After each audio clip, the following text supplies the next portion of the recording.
In the shadowed heart of 19th century Chicago, where soot from factory chimneys choked the skyline and the promise of fortune drew thousands, one man built a house of horrors disguised as a dream. His name was H.H. Holmes, the devil in human skin. Born Herman Webster Mudgett in 1861, he began life in New Hampshire, a curious boy with a fascination for death. In medical school, he discovered how the human body could be dissected, studied, and exploited. Holmes learned how to profit from the dead, faking insurance claims, stealing cadavers, and perfecting the art of deception. It was only the beginning.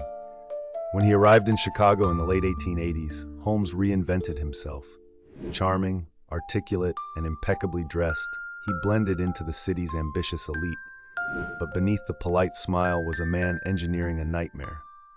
He bought a plot of land on South Wallace Avenue and began constructing what would later be called the Murder Castle, a building designed not for hospitality, but for death. Behind its respectable brick facade, the hotel was a maze of madness, stairways that led nowhere, doors that locked from the outside, secret passages, gas-filled chambers, and trapdoors that opened to the basement below. Guests checked in, but some never checked out. Holmes would seduce young women who came to the city seeking work, then lead them into his labyrinth. There he gassed them, strangled them, or watched them die from behind hidden panels, studying fear like a scientist.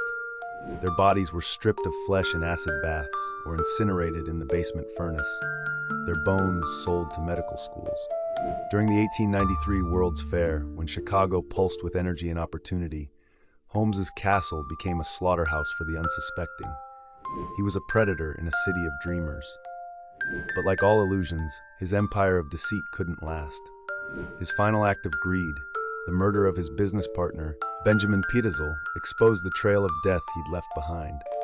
When authorities dug into his past, the truth was darker than anyone could imagine. Holmes was arrested, tried, and finally sentenced to hang in 1896.